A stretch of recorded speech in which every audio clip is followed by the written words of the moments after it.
Hi, folks. Welcome to another episode of Film Study. This is Ken McCusick.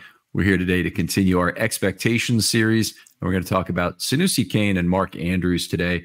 A couple of players at different ends, obviously, the spectrum. Joining me to do that is Bobby Trossett. Bobby, how you doing?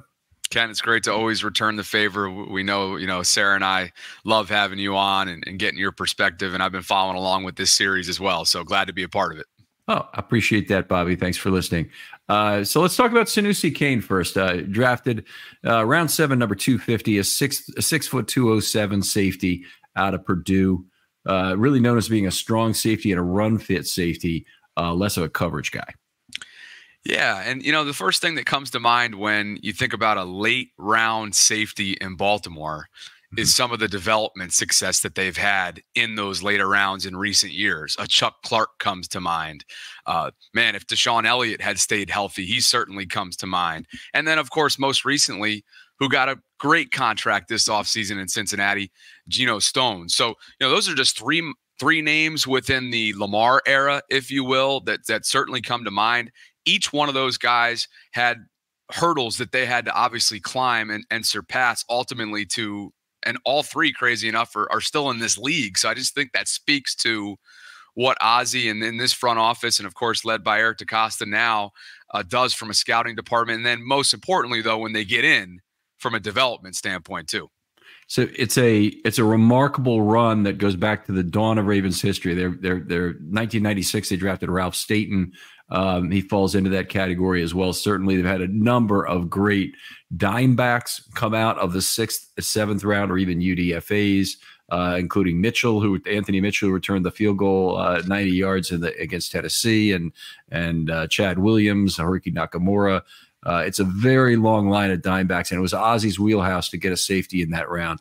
I in my own personal opinion, Sanoussi Kane does not fill the need for the back end cover 2 guy, something he had a lot of trouble with at Purdue. In fact, his entire career allowed 9.8 yards per target, which is very bad, and 130 career opposition passer rating. So not numbers that would inspire you there. I think, though, he was drafted with the new kickoff rules in mind, which we know is going to come with a bunch of different fireworks, right? Like that's going to lead to a lot more firepower. And when I look at Kane, I'm with you. There's some coverage issues in 2022 for sure. So it kind of brought him back to the line. And I think that, it's very clear to me, Ken, that outside of Kyle and Marcus, there's a major opportunity for safety 3, if you will, for 2024. I don't see Sanoussi being in that mix. I would liken it to maybe somebody that's not on the roster right now, or if he should stay healthy, and Ardarius Washington, a former undrafted rookie who just got a knack for the football, and somebody that I think is just a tough-nosed football player out of TCU. He's been showing some signs based on what I've read from beat reporters over the course of, obviously training camp. Pads have not come on yet, as you well know, but that's encouraging to me. And I wonder if he's got the leg up right now. I know, granted, it's mid-June, but I don't see Sanoussi really kind of competing for safety 3 right out of the gate. Do you? No, I think he's a dime back project, and I don't think he's a special teams guy. I think literally that's what the guy has done, and I think they went with a flyer at number 250 for a special teams player when they probably would not 2 years ago or 1 year ago even, because the coverage game had been diminishing in terms of its importance. We have all these onside not onside kicks, these kickoffs being fair caught. Or caught in the end zone because teams just want to bring the ball out to the 25-yard line, get started, and the punts. Many fewer punts are getting returned than ever have. So we're at a point where the coverage games don't mean that much. But then the Ravens, I think, had probably had a hand in developing the new rules set that went, and now they're probably excited about it. And I would trust them to be able to exploit these new rules. Yeah, right. Well, implemented by the XFL, right? Or at least I should say adopted by the NFL originally, that came from the XFL. And Randy Brown, who's worked very closely with Justin Tucker, obviously, over the years and developed that that operation that Justin always speaks of when it comes to just the system that they work within that's had so much success over his tenure. These guys have said that they've watched, like, I can't remember the press conference from a couple weeks ago, but I think they've watched like hundreds of XFL highlights to try and master this thing. And if that's not Ravens special teams-esque, I don't know what is. Yeah, it definitely is something they spend time on, and it's great to see. Back to Kane for a second and his place among the additional safeties. We'll get into whether or not his place on the roster is set or not. But I think one of the things that comes to mind is I'm a little surprised Daryl Worley has not been re-signed. I did not see up as far as recently as about 2 weeks ago that he'd been signed by anybody else, that he remained a free agent. I don't know anything specifically about his current condition, recovery from last year's injury, that sort of thing, which may be holding him back. But I'll tell you what, he did the job very well at times where the Ravens had a bare hole there in terms of playing that split safety on the back end. And we saw it from the very first preseason game last year when the Ravens won their last in a row at 24-25, whatever it was, that they Daryl Worley controlled the football game in the second half. He essentially was manipulating the quarterback, be able to move exactly the spot he wanted to. It seems like he'd be a very natural fit to be on this team another year. And it seems like even with him, the Ravens are a couple safeties short. For sure. One of those glue guys, right? I mean, it's kind of a cliche phrase, but I think the Ravens have so many of those guys that represents what that term means, does whatever's asked of them. And maybe they want to see what they have just in terms of, the initial part of training camp. Let's get pads on. Let's take a close look at the Canes of the world. And then we know Worley's going to be available, right? Maybe mid to late training camp, we can bring him in. We know that he's a seasoned vet. We know that you're right, Ken. He has been super reliable. And if you told me that this time last year that he would be that kind of reliable, I would have told you I don't know about crazy, but I certainly would have been surprised. Yeah, it was the kind of thing to see at camp last year. He just moved into that safety role. He was there pretty much from the first day of camp, and it was just outstanding. I mean, they had a whole bunch of other guys rotating through slot, but Worley's play at safety, and he was on the second team because Hamilton and Williams were both there as well, but he's on the second team, but got a lot of play, obviously, in the preseason, looked great there, didn't miss any tackles during the season, which is one of the issues, by the way, I have with Washington, is that I think he's big enough to play where you can play downhill in the slot and hit people low and get there when the ball is arriving. At strong safety, you don't have that luxury, and it's much harder to be a tackler at his size in the NFL. So I'm a little more concerned about him in the spot, but we'll see. He's one of the choices, and hopefully it works out for Ardarius at one spot, or maybe as the backup slot corner, backup slot to Hamilton. I'm really saying it could work there too. So I really love the way he played in the last preseason. Right. And I'm just getting myself refreshed on his measurables. You're not kidding about the undersized nature of Ardarius Washington, which is part of him though, right? Like that is a part of his aura. He's 5'8", 176, or at least he was at one point. Maybe he's fluctuated a few pounds, but hey, I'm 5'8" with shoes on. So that's tough sledding. But I think that also speaks to how much inner dog he's got, right? Like he's proven that he can be a force in this league. He just, unfortunately, availability has not been something that he's been able to hold his hat on. You look at 5'8" safeties played in the NFL. The first guy comes to mind is Bob Sanders, and one hell of a player whenever he was on the field, and just could not stay on the field. Right, but he was a great guy with the Colts. And how often can you can go every team, probably every sport, and you ask yourself, what if? Mm-hmm. The first one that comes to mind for me in terms of Baltimore, Jimmy Smith. What if? Yeah. What if had he stayed healthy? What was it? And certainly his career was nothing to, it wasn't bad. Yeah. Right. But what if? And you can go, I'm sure, hundreds of players that fit that we category. Could. I'm just going to go one at corner because it's the biggest injury, and it's like the Keaton Mitchell injury. Unfortunately, that's Lardarius Webb at corner for the Ravens. Just was the best corner in the entire league in 2011. I think he probably had a Hall of Fame career derailed by injury. All right, I'm sorry. I'll let you respond to that. And I'm just saying, what if? Right? That's perfect. Let's move on to what a good season is for Sanoussi Kane from your perspective. good season is he makes a 53 right out of the gate and is a special teams contributor consistently. Now, for his standards, and gosh, let's all knock on wood on this, if he ends up being a day-to-day contributor and is the safety 3 at some point, then there's probably been significant amount of injuries, right? So nobody wants that. He'll take it and he'll run with it because that's life in the NFL. But I would say a good season for him is that he makes the 53-man roster and he's an everyday, every Sunday special teams contributor. Okay. I think that's a good one. I set the good season at the 60th percentile. So basically what I'm saying is I think his chance is probably less than 50% to make the team. I say he has a healthy preseason, a solid run play, and few glaring coverage mistakes in camp or the preseason that keep him in the Ravens' plans for 24, but starting on the practice squad.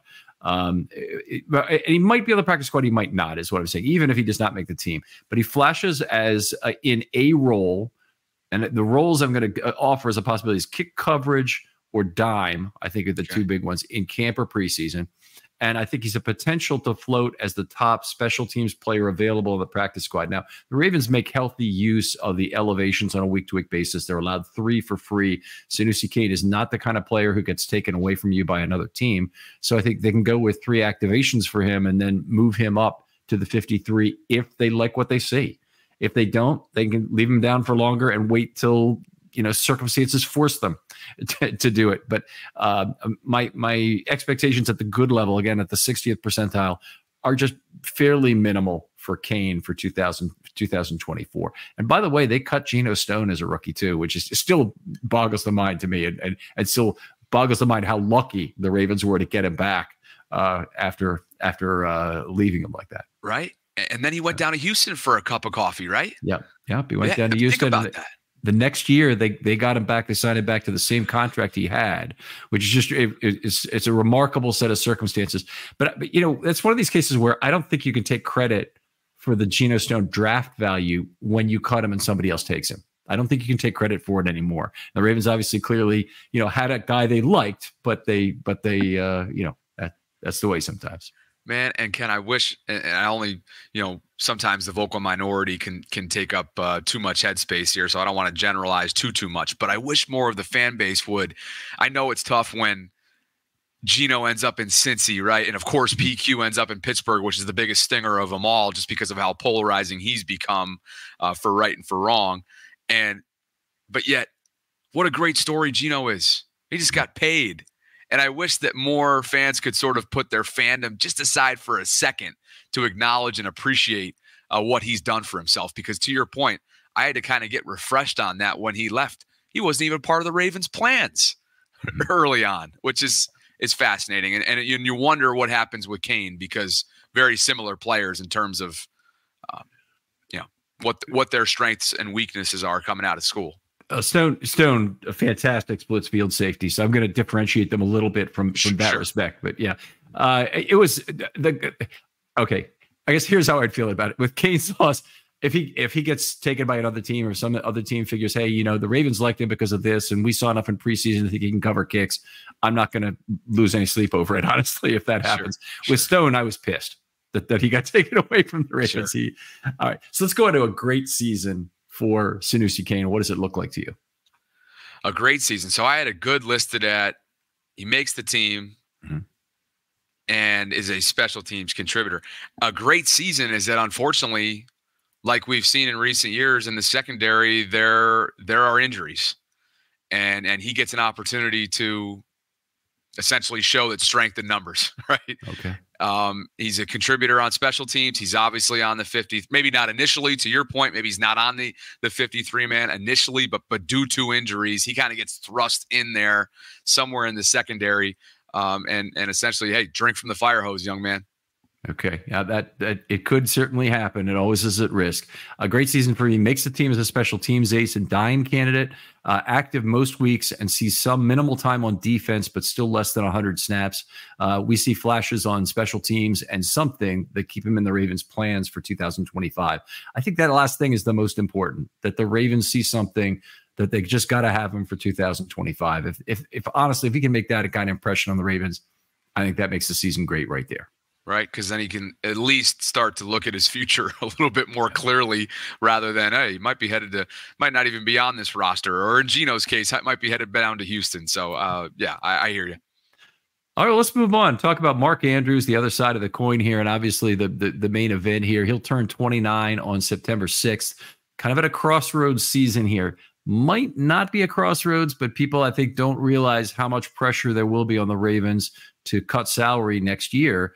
And he is one of the candidates who carries a big price tag. And, of course, Isaiah Likely is his running mate and, in a way, his competitor, in a way, his teammate. Is both of them signed through 2025. They might keep them both for that period, or a decision may have to be made after 2024. Yeah, this is one of the most compelling things, right? Because I think what you see online is, what have you done for me lately from parts of the fan base? And the unfortunate hard truth for Mark is over the last couple of years, I'm not sure we'd be referring to Isaiah Likely like most of us do as a budding star, if not for some of Mark's unavailability the last couple of years. Isaiah has taken the opportunities of which he's been given and run with them. We remember coming out of Coastal Carolina, what he was sort of tabbed to be, and he has, I mean, far exceeded or met those expectations to determine, based on where you were looking and what those specifically were. He is a wide receiver in a tight end's body. He is fast. He is nimble. He has a good pair of hands. And I think he's great on the fly, right? One thing that we know Mark and Lamar have done extremely well, maybe as good as anybody up there with the Mahomes and the Kelseys, is the off-schedule stuff, is the street ball stuff, is just making stuff up on the fly when things break down. And you can't really teach that. And I see some of that with Isaiah and Lamar. And I think they have a great rapport based on what you see on social media, based on what you see in their respective press conferences with one another. I think there's a friendship that's off the field. And now moving forward, Todd Monken's biggest question, and Sarah and I discuss this often, can you live in a world where both of these tight ends can coexist together on the field? That is the $64,000 question, and I want to defer it for a moment to talk about Andrews specifically and what kind of happened this last year. But one of the things I talk about on this show all the time is Andrews has decreasing value from his marginal targets. So you get decreasing marginal return, a concept that's I know familiar to a lot of people. But when I mean that is that the additional targets he got over 21-22 were targets that were much more likely to be contested or bailout targets, where it's a lower quality of throw, maybe an off-schedule throw that doesn't have quite the same probability for success, although he's fantastic with Lamar under those circumstances. But fewer targets on the margin really occurred in 2023, even before he got hurt. So let's look at the numbers. In 21 and 22, combined, he had 266 targets, so 133 per year in 32 regular season games, 8.3 targets per game. That dropped to 6.1 in 23. So, a lot of the stuff about having 11 personnel on the field, having more receiving options available really did benefit Andrews in terms of reducing his total targets. He went from 8.3 to 8.9 yards per target, which is very important. But more importantly, even, he went from a 91.5 passer rating throwing to him to 135.7, a career high last year. The entire Ravens tight end group as a whole, by the way, was over 140. 12 touchdowns, no interceptions to that group in this last year. Just an unbelievable season that is unrepeatable. It can't be done at that level. But it's a real reason why, with Andrews specifically, less can be more in terms of targets. Now, the other side of this, and I have to go on, I know this is a little long-winded, Bobby, but just bear with me just a second. The total tight end targets dropped from 195 to 110 for the season. So he had 12 touchdowns, 0 interceptions to the tight ends, passer rating in excess of 140. So a lot of Monken's preachings kind of came through for the tight ends in terms of making the defense defend every blade of grass. It worked out better for them in 2023, but they had to cut from 195 to 110 targets. So you're pissed that they didn't get more tight end targets when the more tight end targets really hadn't worked out the year before. Now, is some of that related, though, to Mark went down that Thursday night game in November, right? Yep. So some of that has to do with Mark's second half unavailability, no? You know, likely picked up basically all of his targets or almost all of them. So I guess what I'd just say is reduced tight end usage in general. The 2022 Ravens in particular, known for being the heaviest tight end usage team of all time between the four, literally in decades, there had not been a team that had played the kind of thing. 2.30 tight ends plus fullback plus OL6 per play. So the highest that had happened in recent years was 1.98. It was like 6 years ago or something by the who was it? The Vikings in 2019. The Ravens had a really big running year, but I think it's been literally maybe since the 70s. It may have been never that there was ever a team that ran as heavy as the 22 Ravens. So I think a lot of it was really that, and using likely as kind of a pseudo wide receiver that year that led to a lot of it. But in this year, it was very sharp cutoff, and 110 targets is fewer than Andrews had.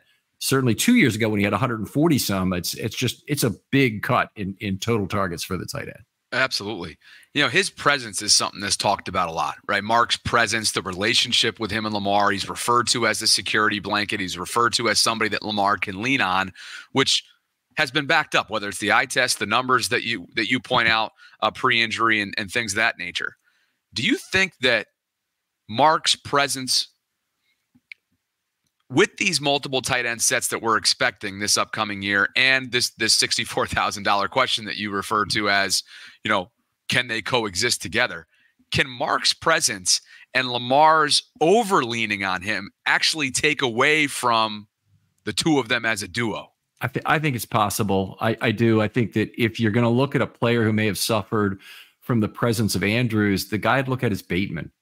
That, you know, he gets a lot of the space budget for the offense. Why? Well, he's the only receiver on the left side a fair amount of the time as the X receiver. He's given all kinds of space to run routes, to go deep, to go short. He is the best route runner on the Ravens. There are conflicting separation metrics from last year, but generally speaking, I'd say he does a very good job of wiggling the opposing corner at the top of the route. And it really hasn't been something that Lamar has seen fit to take advantage of, or that schematically the Ravens have been trying to go to Bateman as much as they could have.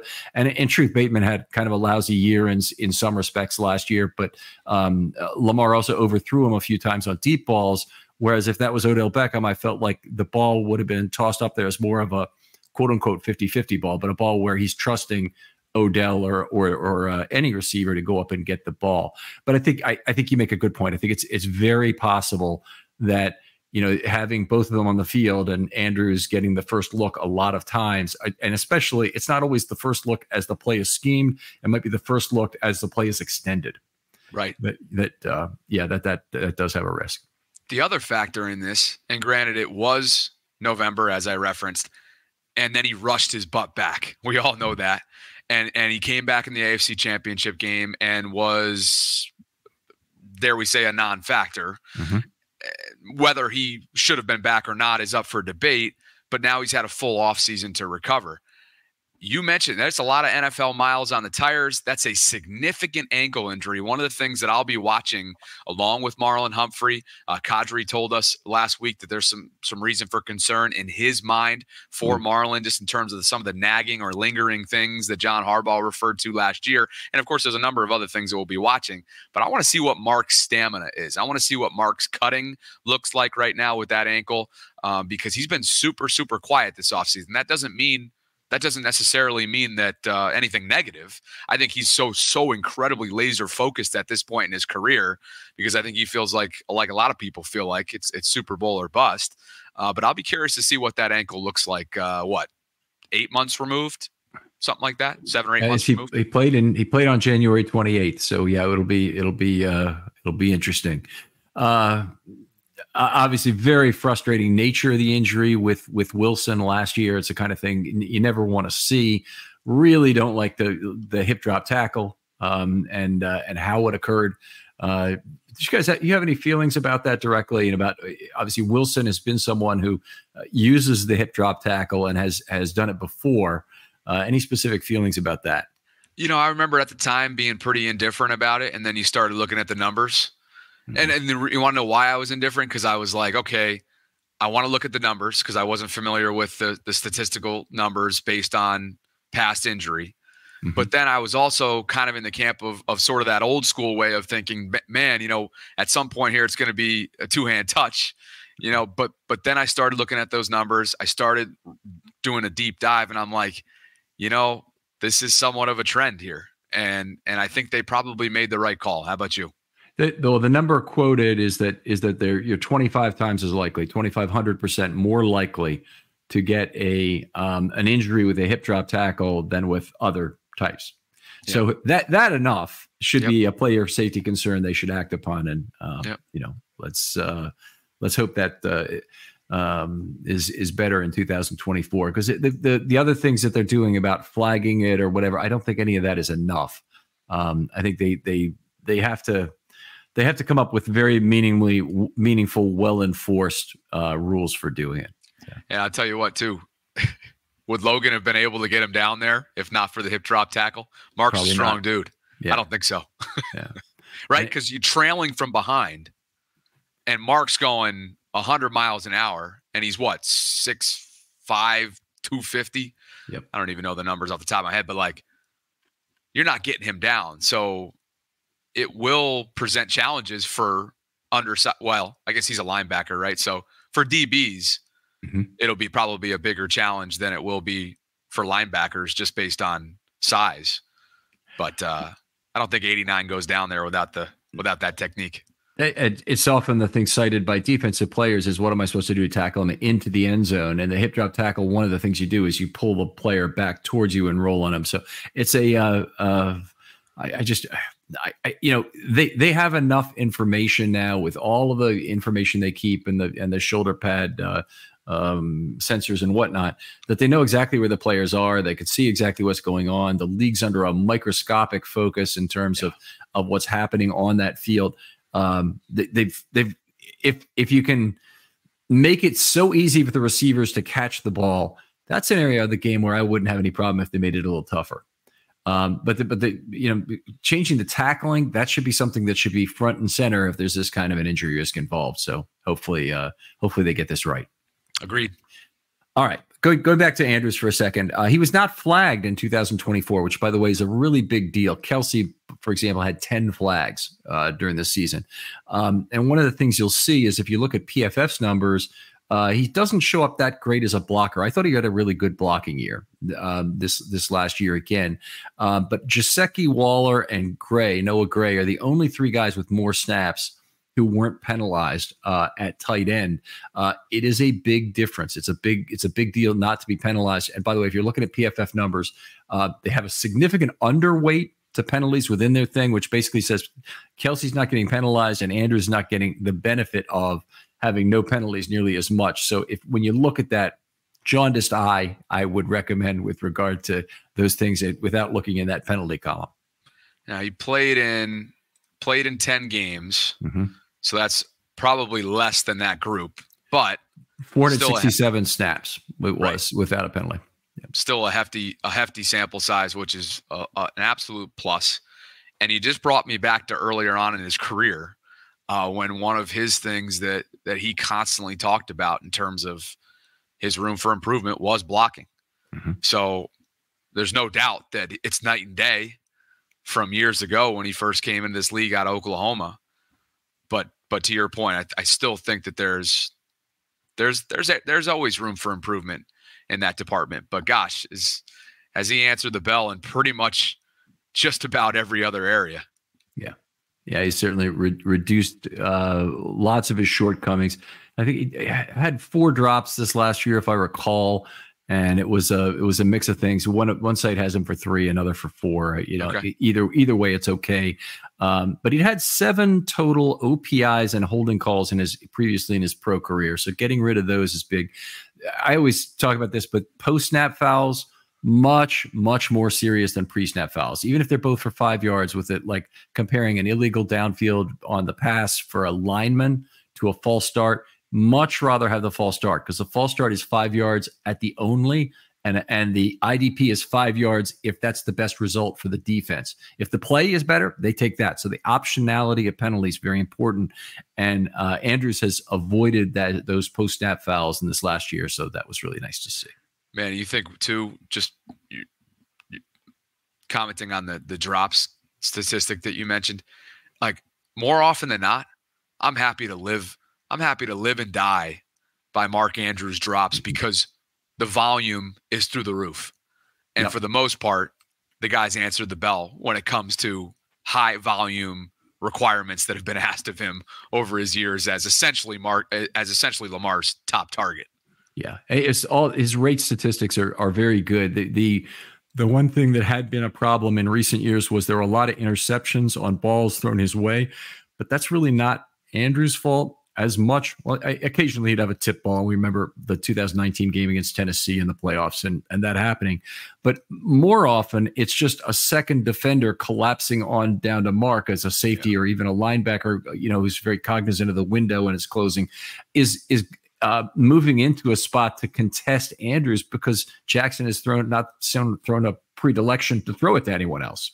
Yeah. So that obviously, is an issue. And I think your points earlier about having him on the field at all as it reduce other receivers is, a legitimate possibility that it's going to be hard for them to find tight end snaps for everybody this year because if Andrews played 2/3 of the snaps and likely played 2/3 of the snaps and they had a third of those snaps were in overlap, a third of the total snaps were in overlap, I think that would meet my needs. But if I look at that and then I look at potential snaps for Kolar, for Ricard, I don't think I can make that work. I think that's too much for both of them. So, unless there's a complete commitment to 12, boy, I don't know.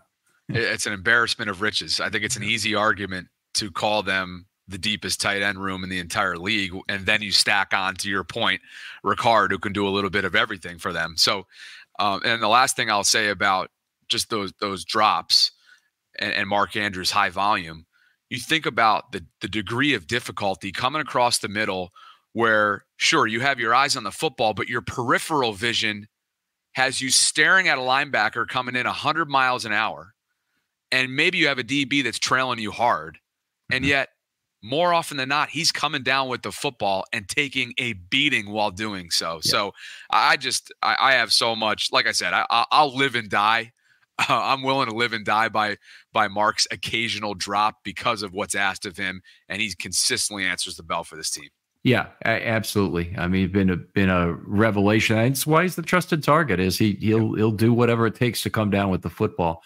I had 4 things I wanted to see him improve on in 2023. Tell me if you think he got this, by the way. These are directly matter of public record. You can go back and listen to the old pod if you want to. But the first is less is more. And that was just getting to the point that, they went to 110 targets from 195. Second is reduced interceptions, improved yak per pass. It was up to 4.6 this last year, which was pretty good for him. With fewer contested catches, definitely had fewer contested catches this last year. Bateman and Flowers must be able to get separation to create space for Beckham and the tight ends. I think they actually did a pretty good job of that. Bateman didn't get a lot of targets himself, but I think they got some decent space. And the scheme / Lamar must include better spread of the football, including extended plays. But that was one of the real successes of 23 was that Lamar found other people on extended plays. He found Bateman on one. He found Aguilar on several additional guys other than Andrews that he could throw the football to. Well, how can you not think when you start telling me about the first thing I thought of there was that chart after week 13 or 14. I can't remember where it was, what specific week it was, but it charted all wide receivers that had to meet like a minimum threshold of snaps. And Rashad, in terms of degree of separation, you might be envisioning the chart that I'm talking about here, was way out in front of the league in terms of degree of separation outside of Tyreek Hill. Yeah. And so something's got to give, right?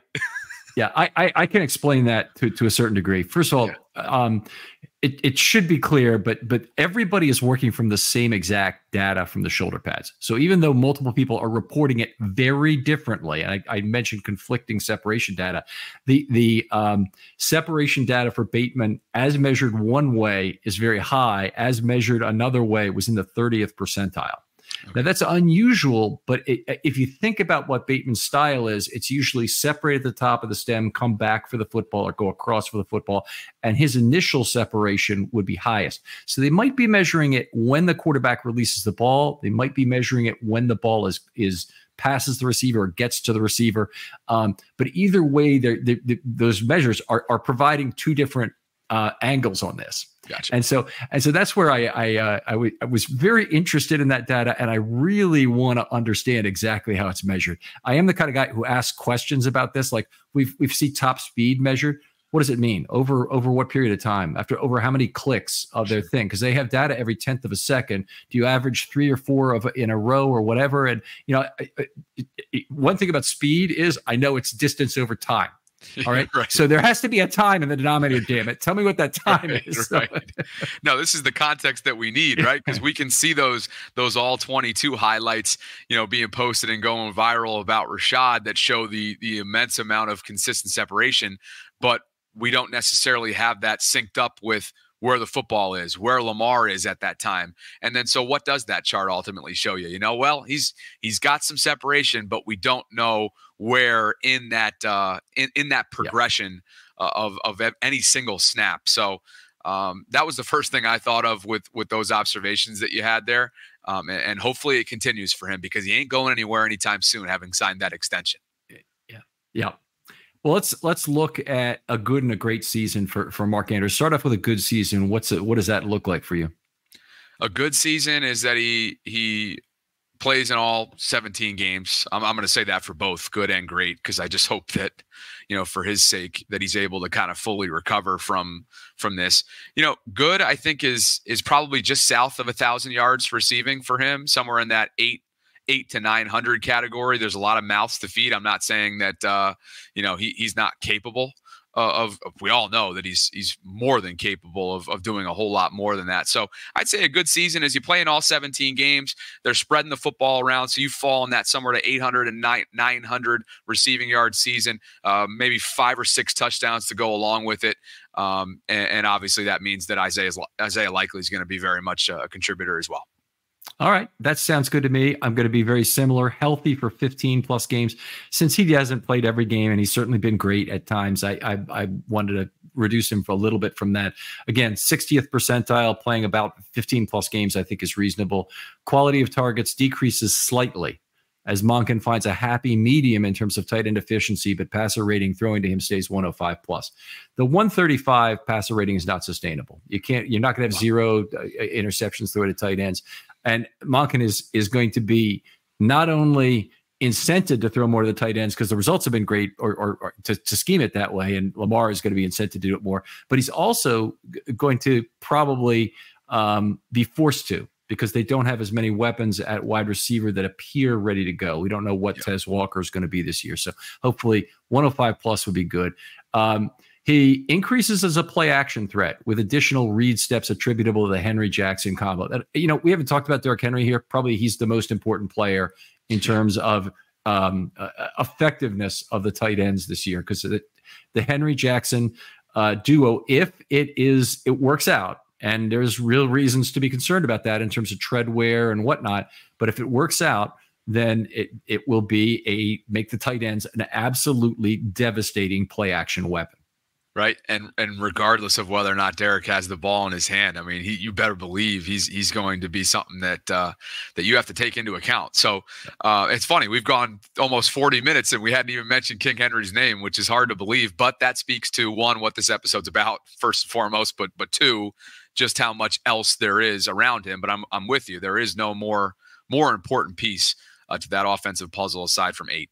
I got a little bit more for the good season, then we'll go to the great here. I'd say he returns to 8.5 yards per target. He was at 8.9 this last year, so he's going to. I would expect a little bit of regression, but still to be good. He keeps connection with Lamar on extended plays, remains a fine run and pass blocker, and he's in the discussion as one of the top tight ends in the AFC, at least, particularly among the analysts who value balanced plays. I don't care about anybody who's just looking at yardage. I honestly don't. I don't value their opinion very highly. I don't care about anybody who just looks at tight ends as touchdown machines or red zone threats. Andrews has got to do it all for this team in a lot of ways. He's got to He's got to take away defenders. He's got to be a good blocker. He is all those things, and he's paid to do all those things. And the Ravens really need to convert on that. But to me, that's a good season for Mark Andrews. Love it. So great season for Mark would obviously be 17 games. You're healthy for a postseason run, something that he wasn't ready for last year until the AFC title game, as we mentioned. You go again. Respecting what you just said, there's much more than just receiving yards, but you end up having 1,000+ yard receiving season. If you're 5 or 6 touchdowns for a good season, then maybe you're somewhere in that 7 to 10 range. You stay healthy. Can't make that, can't stress that enough. You continue to be a willing, able, and effective blocker. You're somebody who can coexist with Isaiah Likely in those multiple 2 tight end sets. You're a factor and a consistent yards after the catch guy. And, ultimately you kind of just shift right back into what you were pre-injury, and obviously continue to be a reliable pass catcher. I think that would represent a great season for Mark. That is more than fair. And I like what you did there, because you put more onus on him for the group's success as a whole. Of course, you move up in management, you start getting more and more bonuses for the levels across from you and other divisions in the organization and whatnot. That's normal, and that should apply to Andrews as well, big time here. A great season. Monken embraces much more 12 personnel, as well as the usage of Andrews, Likely, Kolar, and Ricard, I'm going to include in this group, that maximizes their contributions. And I'm going to say, for Andrews to have a great year, I think those 4 combined need to get about 1,500 yards. I don't think it's out of the range. They had 1,094 last year, with a fairly limited snap share, a target share, I should say. 14 touchdowns I would put for the group. They had 13 in 2023, so that's not out of line. Andrews improves his per snap productivity with yards per target of 9+. That'd be a slight step forward from this last year, which would be very good, and a passer rating of 115+ personally on his targets. And that means it's still a drop of 20 points from last year, but I'm telling you, that would be a great season again if you were able to do that. The Ravens like the combined productivity so much that Andrews and Likely are both retained for 2025, despite the cost and the desire to trade them. Because I'm not even sure which one is likely to be gone, but I think that either of them is a chance. Andrews has very little trade value, I would think, at this point in his career. So you won't get a first-round pick for him if you trade him at draft time 25. Yeah, but Likely you might. He might have that sort of value coming out of this season. And so it's going to be an Orlando Brown or Marquise Brown situation that they're going to really want to decide a year early, are we keeping this guy? And I think the best situation is that they're so integral to what Lamar does and the Ravens offense, and they're successful again, they don't want to let either go. And at some point here, you got to put on your business hat if you're Isaiah, which, those former Ravens that you mentioned certainly had theirs on at that time. Mark's had multiple contracts in this league. He's gotten top of the line money. This is a big year for him in terms of building, obviously, on what he's done the past 2 years, but ultimately setting himself up for a really nice Mark Andrews-esque second NFL contract. And to your point, I'll be very, very curious to see if this ends up being the last year that those two are running mates. Well, Bobby, just a complete pleasure to do this with you in terms of talking over these two players. Tell folks where they can find your show with Sarah and talk football with you online if they want to. Yeah, Ken, I appreciate it. Sarah and I always appreciate just what you do on a daily basis. Anytime we want to dig into the analytical side of the game, between the lines, the X's and O's, you're our guy. So appreciate you, and I'm always glad to return the favor. But Sarah Ellison and I, we host a daily show. It's called The Vault on YouTube and across audio-only platforms. It's 12 to 1. We moved into the live format during free agency this past March, and we don't see ourselves moving at all. It's just so much of a better lifestyle, and I think people kind of appreciate being able to tap in during a lunch hour, at least on the East Coast. So 12 to 1 Eastern, Monday through Friday, you can check out me and Sarah on The Vault. And then I have a personal YouTube channel as well, where I'll do like short form content that's just like single monologue type of stuff. And that's the Bobby Baltimore YouTube channel. So appreciate you, Ken, and hope you have a great summer. I know we'll do this again.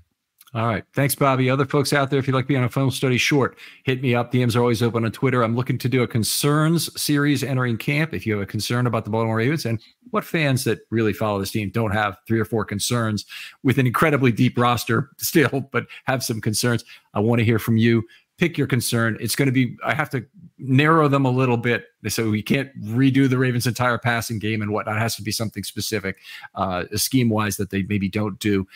Hit me up with that, and I'll get you on the schedule for that. If you want to do a recollection series, same thing. Give me your player. I'll set him aside for you. Bobby, thanks again for coming on. All right, Ken. Appreciate you. And we'll talk to you next time on Film Study.